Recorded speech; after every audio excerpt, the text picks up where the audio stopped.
Hi friends, నేను మీ Jafar. Welcome back to Jafar education. ఈరోజు ప్రధాన దినపత్రికలో వచ్చినటువంటి విద్యా ఉద్యోగ సమాచారానికి సంబంధించినటువంటి అప్డేట్స్ని అయితే మనం వన్ బై వన్ అయితే క్లియర్గా తెలుసుకుందాం. అదేవిధంగా కొన్ని ముఖ్యమైన కరెంట్ అఫైర్స్ ఉన్నాయి, వాటిని కూడా మనమైతే వన్ బై వన్ అయితే తెలుసుకునే ప్రయత్నం అయితే చేద్దాము.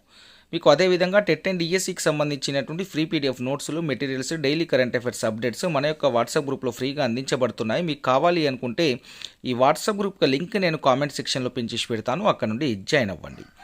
మీరైతే తప్పకుండా మన యొక్క వీడియోస్ని లైక్ చేసి మీ యొక్క సపోర్ట్ని అందించండి. అదేవిధంగా మన యొక్క ఛానల్ని తప్పకుండా సబ్స్క్రైబ్ చేసుకొని మీ యొక్క మిత్రులకైతే షేర్ చేయండి. రైట్, ఇక మనం మొదటి అప్డేట్ ఇక్కడ చూసుకున్నట్లయితే ఫస్ట్ మనము డిఎస్సి రెస్పాన్స్ షీట్కి సంబంధించినటువంటి విషయాన్ని మాట్లాడుకున్నట్లయితే డిఎస్సి రెస్పాన్స్ షీట్స్ కోసం అయితే మనము ఖచ్చితంగా ఆగస్టు 14 వరకు అయితే వేచి చూడాల్సిందే. నిన్న ఆల్రెడీ మనం చెప్పుకున్నాం. నిన్న మనకు వాట్సాప్ గ్రూప్లో కూడా మనం మెసేజ్ చేయడం కూడా జరిగింది, అన్ని వాట్సాప్ గ్రూప్లో రావడం కూడా జరిగింది. దాదాపుగా ఆగస్టు 14 వరకు లేదా 14 లోపు మీకు ఆ డిఎస్సి రెస్పాన్స్ షీట్స్ అనేటివి అందుబాటులో అయితే రాబోతున్నాయి. సో ఆ రెస్పాన్స్ షీట్స్ ఆధారంగా మీ యొక్క మార్క్స్ ఎన్ని వస్తాయనేది కూడా మీకు ఒక అంచనా అయితే రాబోతుంది. సో తప్పకుండా డిఎస్సికి సంబంధించినటువంటి ఏ అప్డేట్ ఉన్నా మన యొక్క వాట్సాప్ గ్రూప్లో ఎప్పటికప్పుడు మేము షేర్ చేసే ప్రయత్నం అయితే చేస్తాము.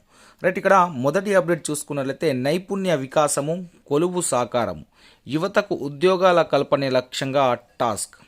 రైట్, ఇక్కడ యువత కోసము టాస్క్ అనే సంస్థని ఏర్పాటు చేయడం జరిగింది. సో నైపుణ్యం నేర్పించి వారికి ఉద్యోగం వచ్చే వరకు వారైతే స్కిల్స్ అనేటివి డెవలప్ చేయడం అనేది జరుగుతుంది. సో ఇక్కడ చూసుకున్నట్లయితే దాదాపు ఇది పెద్దపల్లిలో ఉంది. ఇక్కడ నైపుణ్యం ఎలా ఉంటుందంటే ఆంగ్ల భాషలో అనర్గళంగా మాట్లాడడం, ఇంటర్వ్యూలను ఎదుర్కొనేలా మనోధైర్యం కల్పించడం, వ్యక్తిగత సామర్థ్యాలు, బృందాన్ని నడిపించగల నైపుణ్యము, సాంకేతికత, విజ్ఞాన అంశాలు అందించడం అనేది అక్కడ నేర్పిస్తారు. నెక్స్ట్ ప్రత్యేక వర్క్షాప్ నిర్వహించి పోటీ ప్రపంచంలో రాణించేలా తర్ఫీదు ఇవ్వడము, పరిశ్రమల అవసరాలు, సంస్థ యాజమాన్యాలు ఎలాంటి నైపుణ్యాలు ఆశిస్తున్నాయో వివరించడం అనేది మన యొక్క స్కిల్ ప్రోగ్రాంలో వీరైతే నేర్పించడం అనేది జరుగుతుంది. రైట్, ఇక్కడ చూసుకున్నట్లయితే నెక్స్ట్ అప్డేట్ ఇక్కడ మనము చూసుకున్నట్లయితే పేద విద్యార్థులకు ఇదొక వరంలాగా చెప్తున్నారు. Degree, PG, engineering, pharmacy, MBA, polytechnic కళాశాలలో చదువుకునే విద్యార్థులకు ఉపాధి నైపుణ్యం, విజ్ఞానం పెంపొందించి ఉద్యోగ అవకాశాలు కల్పించడమే దీని లక్ష్యంగా అయితే ఉంది. ఆన్లైన్లో ఏటా ప్రవేశాలు స్వీకరిస్తున్నారు. ఒకసారి రుసుము చెల్లిస్తే విద్యా సంవత్సరం ముగిసే వరకు శిక్షణ అనేది ఉంటుంది. ఉన్నత విద్య అభ్యసించిన ప్రైవేటు కేంద్రాల్లో శిక్షణ పేద విద్యార్థులకు ఆర్థిక భారం అవుతుంది. సో చదువుకునే చోటే భవితను మార్చే శిక్షణను ఇవ్వడంతో ఉద్యోగ కళ సాకారం చేసుకుంటున్నారు. ప్రాంగణ నియామక శిబిరాలు ఏర్పాటు చేసి ఉద్యోగ కళ సాకారం చేసుకునే విధంగా తోడ్పాటునైతే ఇవ్వడం అనేది జరుగుతుంది. దాదాపుగా ఇక్కడ మెలకువలు నేర్పి మేమైతే ఉద్యోగాలు సంపాదించామని వారి యొక్క పర్సనల్గా ఎక్స్పీరియన్స్ అయితే వీరైతే షేర్ చేసుకోవడం కూడా జరిగింది.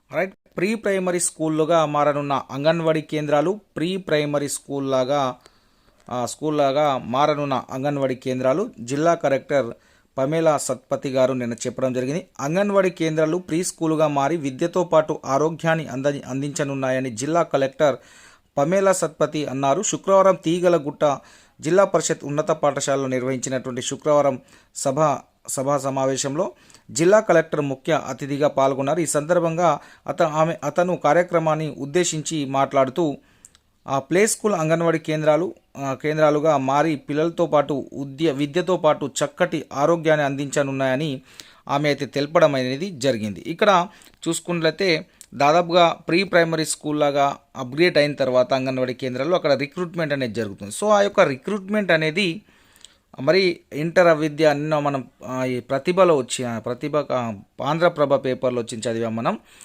ఇంటర్ అర్హత తోటి టీచర్స్ అని మనం చదువుకున్నాం. సో దాదాపుగా ప్రీ ప్రైమరీ స్కూల్గా మారినప్పుడు దానికి డీసెట్లో పీడిఎస్సి గ్రూప్ అని ఒకటి ప్రవేశపెట్టారు. ప్రీ ప్రైమరీకి సంబంధించి సపరేట్ గ్రూప్ ఒకటి ఉంది. నెక్స్ట్ ఇది చేయకుండా టీటీసీ చేసిన వాళ్ళకి ఈ యొక్క అవకాశం కల్పిస్తే చాలామంది డిఎడ్ చేసిన అభ్యర్థులకు అయితే మంచి అవకాశం అయితే లభిస్తుంది.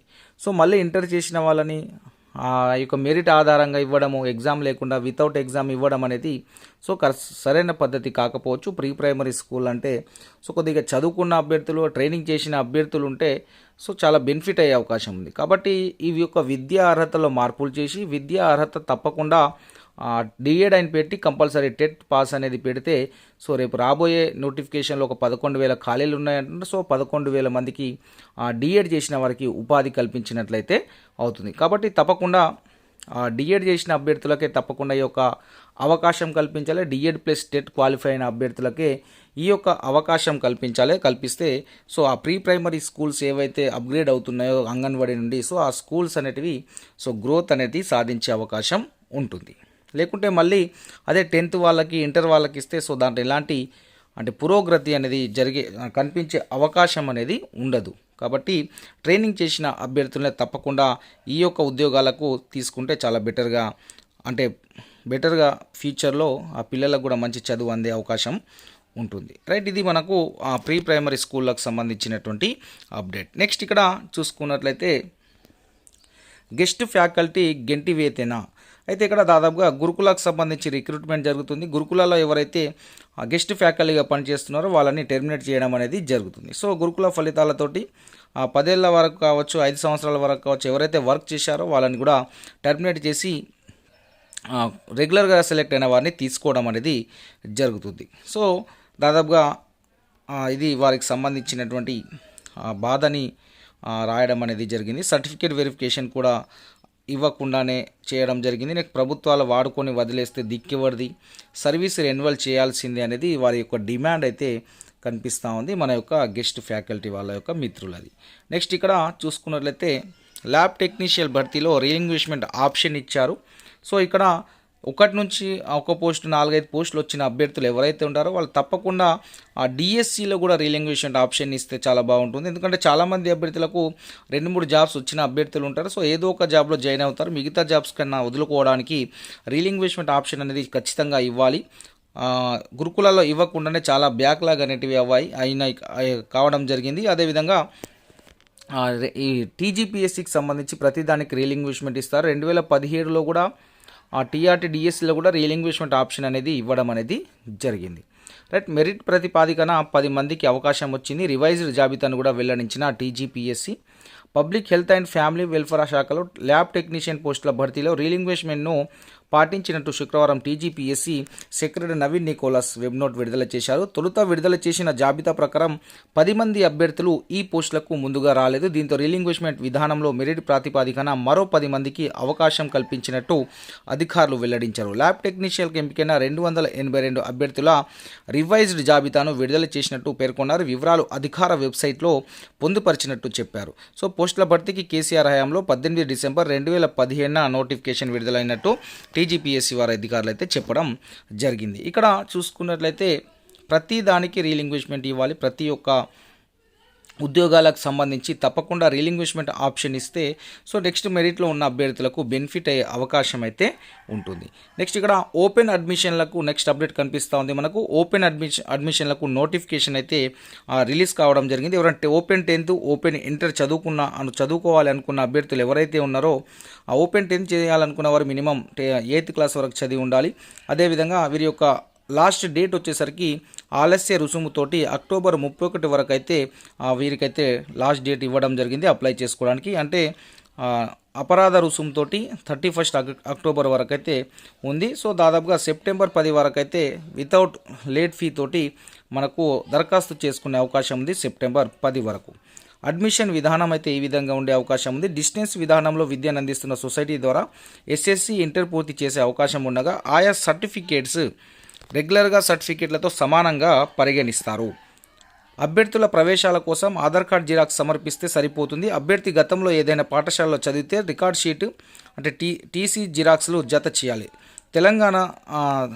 తెలంగాణ ఓపెన్ స్కూల్ వెబ్సైట్లో మీరు సంప్రదించి దరఖాస్తులు అయితే ఆన్లైన్లో అప్లికేషన్ ఇవ్వాల్సి అయితే ఉంటుంది. దాని తర్వాత మీకు తెలిసినటువంటి ఏదైతే స్కూల్ ఉందో ఆ స్కూల్లో యొక్క జిరాక్స్ సెట్స్ అనేది ఇవ్వాల్సి ఉంటుంది. నెక్స్ట్ ఇక్కడ ఎస్ఎస్సిలో చేరేందుకు 2024 ఆగస్టు 31 నాటికి 14 ఏండ్లు, ఇంటర్లో చేరేందుకు 15 సంవత్సరాలు అయితే నిండి ఉండలేదు. ఆ పై ఏజ్ ఉంటే ఏం కాదు, అంటే 14 కంటే తక్కువ ఉండదు 10th అయితే.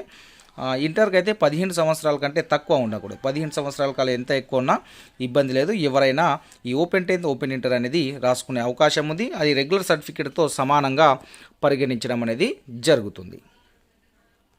రైట్, ఇక్కడ ఇంకో అప్డేట్ అయితే కనిపిస్తూ ఉంది మిత్రం. మనకు ఎస్సీ ఎస్టీ రిజర్వేషన్లో క్రిమిలియర్కు నో అని కేంద్ర కేబినెట్ నిర్ణయం తీసుకుంది. అంటే ఎస్సీ ఎస్టీ రిజర్వేషన్లో క్రిమిలియర్ పెట్టాలని సుప్రీంకోర్టు చెప్పిన నేపథ్యంలో సో ఆ యొక్క సూచనను కేంద్ర ప్రభుత్వము అవసరం లేదు, నాన్ క్రిమిలియర్ అందరూ నాన్ క్రిమిలియర్ కిందికే వస్తారు, క్రిమిలియర్ సర్టిఫికేట్ అనవసరం అనేది ఎస్సీ ఎస్టీలకు రాజ్యాంగంలో ఎక్కడ క్రిమిలియర్ పెట్టాలనేది లేదు అని సో ఒక కేంద్ర కేబినెట్ నిన్న ఆమోదం తెలపడం జరిగింది. సో నెక్స్ట్ ఎస్సీ వర్గీకరణ జరుగుతుంది, ఎస్టీ వర్గీకరణ జరుగుతుంది, కాబట్టి ఎస్సీ ఎస్టీలకు క్రిమిలియర్ అనేది ఉండబోదు అనేది వారు స్పష్టమైతే చేయడం అనేది జరిగింది. నెక్స్ట్ ఇక్కడ పథకాధారిగా మన శ్రీజేష్ గారు ఒలింపిక్స్ హాకీలో భారత్ వరుసగా రెండు కాంస్య పథకాలు సాధించడం అనేది జరిగింది. కీలక పాత్ర పోషించిన గోల్ కీపర్ పిఆర్ శ్రీజేష్కు భారత ఒలింపిక్ సంఘం తగిన గుర్తింపునిచ్చింది. ఒలింపిక్స్ ముగింపు కార్యక్రమంలో స్టార్ షూటర్ మను భాకర్తో కలిసి శ్రీజేష్ పథకధారిగా వ్యవహరిస్తారని ఐఓఏ అధ్యక్షులు పిటి ఉషా గారు తెలిపారు. ముగింపు మార్చ్